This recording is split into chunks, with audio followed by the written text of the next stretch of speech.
না না না, মানে এই যে আমরা তো ঢাকা থেকে শুনি নাকি এখানে অনেক মানে রাজবাড়ি আছে বা শুটিং টুটিং করার জন্য আসে। না না, এই জায়গা না, এই জায়গা রাজার বাড়িতে সেই রাজার বাড়িতে নাই, সব কিছুই নেই, তাই বেশি হারাইছি। সূর্য কুমার রাজা, উনি ছেলে বিক্রি করছিল, ওনার ছেলে তার নাম হলো ভেবি। আচ্ছা, এটা বিক্রি হয়ে গেছে প্রায় 4-5 বার। এই রাজার বাড়ি, এই রাজার বাড়ি, রাজার বাড়ি এখন বেবির বাড়ি আছে ওই কায়াপটি। দেশের অন্যান্য যেমন রাজারা তারা ফালা রেখে সম্পত্তি ফালা রেখে দেখা গেল ভারত পেলে গেছে। ফরিদপুর আসছি, এটা নিশ্চয়ই ফরিদপুর রাজবাড়ি। আমরা খোঁজার চেষ্টা করব রাজার বাড়ি, রাজবাড়িতে রাজার বাড়ি। চলুন আমরা খুঁজতে থাকি। পদ্মার বিশাল বিস্তীর্ণ জলরাশি দেখে মনটা জুড়িয়ে গেল। এর মোট উপজেলার সংখ্যা 5টি। রাজবাড়ির সদর গোয়ালন্দ, পাংশা, কালুখালী, বালিয়াকান্দি।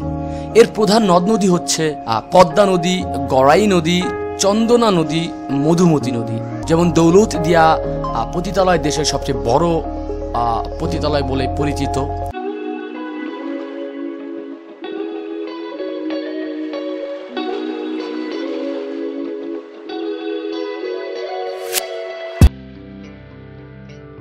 ঢাকা থেকে রাজবাড়ি যাওয়ার অভিজ্ঞতা সত্যি ভিন্ন রকম। সকাল সকাল ঢাকা থেকে রওনা দিলাম রাজবাড়ির উদ্দেশ্যে।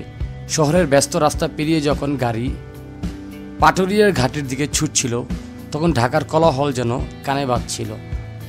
পাটুরিয়া ঘাটে পৌঁছে পদ্মার বিশাল বিস্তীর্ণ জলরাশি দেখে মনটা জুড়িয়ে গেল। ফেরি বা লঞ্চে পদ্মা পাড়ি দেওয়ার সেই মুহূর্ত সত্যি অন্যরকম। যদিও আমরা লঞ্চে অবস্থান করছিলাম, একদিকে বাতাসের শীতল পরশ, অন্যদিকে নৌকার শব্দ, আর নদীর মাঝে দাঁড়িয়ে দূরের সবুজ গ্রাম দেখার যেন এক বিশেষ অভিজ্ঞতা মনে করিয়ে দেয়। অসম্ভব সুন্দর লাগছিল নদীর পাড়ের বাড়িঘরগুলো দেখতে। মানুষ বিভিন্ন কাজে ব্যস্ত, যে যার মতন সময় কাটাচ্ছে এবং এই সুন্দর পদ্মা নদীকে উপভোগ করছে। সত্যি যখন আমরা নদী পার হয়ে আমরা দৌলতদিয়া লঞ্চ ঘাটে যখন চলে আসলাম এবং চলে আসার পর আমরা রওনা শুরু করলাম সেই রাজবাড়ির দিকে, যেখানে আমরা যাব। সঙ্গেই থাকবেন আশা করছি।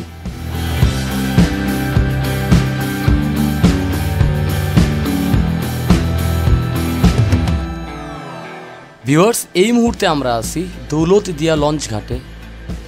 দৌলতদিয়া লঞ্চঘাট পদ্মা নদীর তীরে রাজবাড়ী জেলার গোয়ালন্দ উপজেলার একটি অত্যন্ত গুরুত্বপূর্ণ নৌঘাট।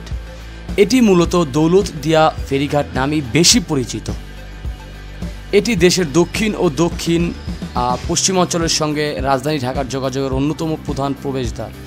দৌলতদিয়ার বিপরীতে মানিকগঞ্জ জেলার পাটুরিয়া ঘাট অবস্থান রয়েছে, যে ঘাট থেকে ইতিমধ্যে আমরা রওনা করে দৌলতদিয়া ঘাটে আমরা পৌঁছেছি। আপনারা দেখতেই পাচ্ছেন। ভিউয়ার্স, নদী পার হয়ে আমরা চলে আসছি রাজবাড়ি বাস স্ট্যান্ডে। যদিও রাজবাড়িতেই আছি। আজকে আমরা রাজবাড়িতে যে খোঁজার চেষ্টা করব রাজার বাড়ি, রাজবাড়িতে রাজার বাড়ি। চলুন আমরা খুঁজতে থাকি। আজকে বাসে করে যাচ্ছি রাজবাড়ির শহরের দিকে। সঙ্গেই থাকবেন, দিব অনেক সুন্দর সুন্দর তথ্য। আমার সাথে আমার বন্ধুরা আছে, ওরা সবাই এক্সাইটেড, তবে ওরা আমাকে সম্পূর্ণ সাপোর্ট দিয়ে গেছে।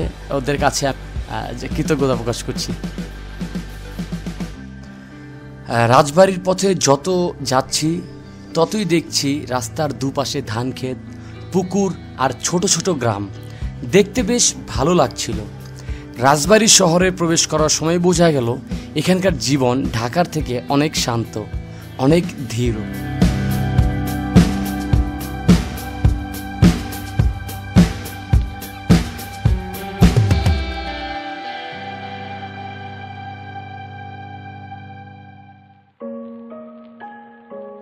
রাজবাড়ি বাংলাদেশের একটি জেলা, যা ঢাকা বিভাগের অন্তর্ভুক্ত।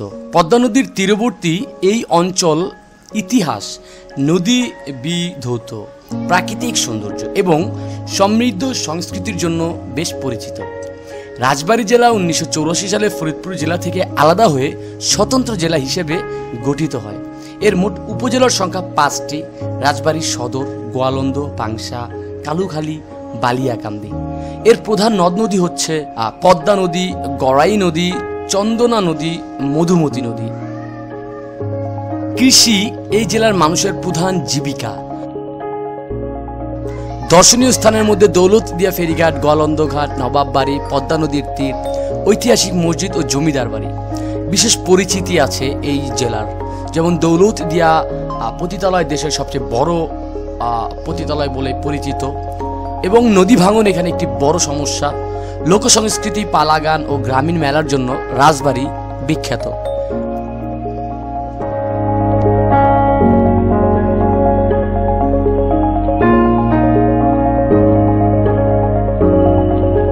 ভিউয়ার্স, সারাদিন ঘোরাঘুরির পর এখন আমরা আপনাদেরকে দেখানোর চেষ্টা করব রাজবাড়িতে রাজার বাড়ি। চলুন খুঁজে পাই কিনা আপনাদের দেখানোর চেষ্টা করবো। আমার সঙ্গেই থাকবেন আশা করছি।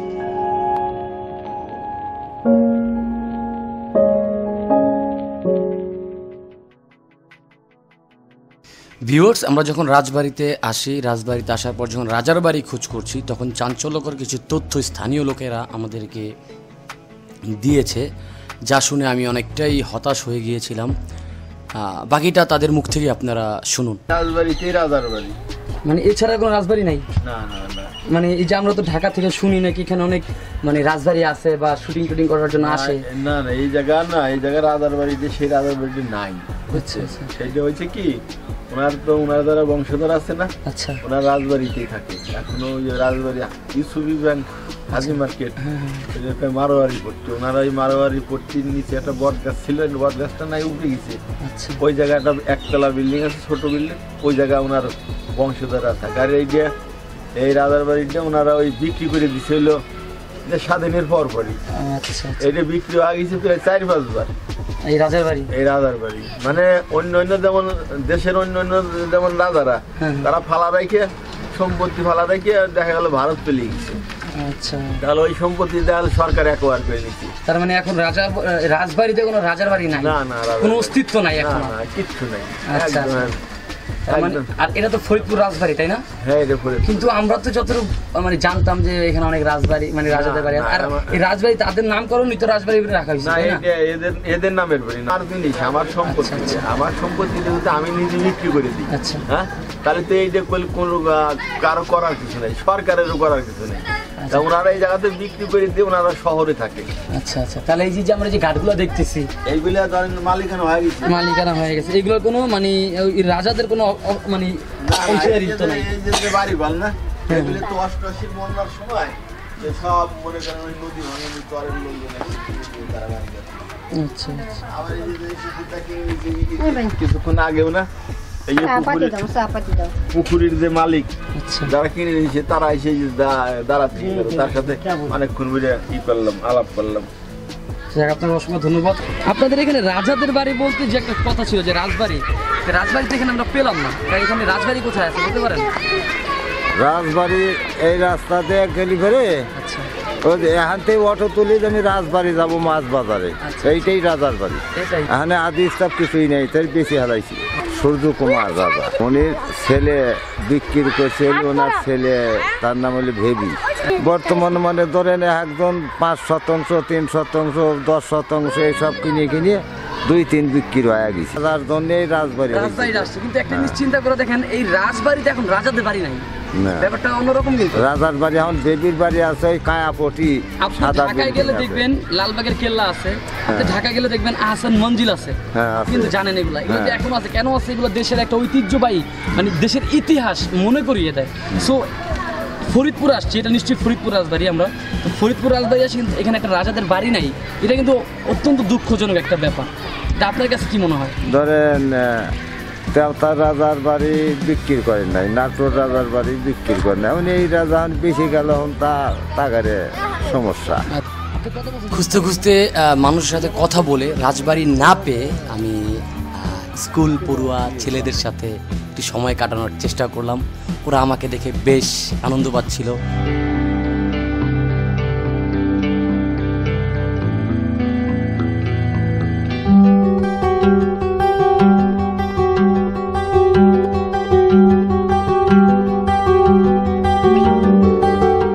ভিউয়ার্স, দেখতে দেখতে আমাদের এই ভ্লগটির শেষ প্রান্তে চলে আসছি।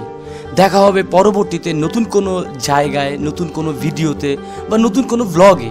সেই পর্যন্ত UR 2.0 উদ্দেশ্য রাসেল এই ইউটিউব চ্যানেলটির পাশেই থাকবেন। ভিডিওটি যদি ভালো থাকে ভিডিওটির নিচে একটি লাইক বাটনে ক্লিক করবেন, অবশ্যই আমাদের এই চ্যানেলটি সাবস্ক্রাইব করবেন।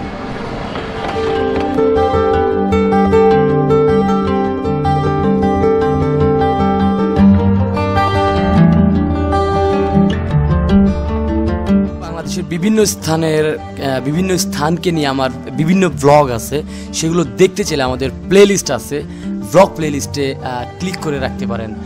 সঙ্গে থাকবেন ভিউয়ার্স, আপনাদের একটি লাইক কমেন্টসে আমাকে পরবর্তী ভিডিও করার জন্য উৎসাহ বা অনুপ্রেরণা যোগায়। সঙ্গেই থাকবেন। আমি রাসেল বিদায় নিচ্ছি। আল্লাহ হাফেজ সবাইকে।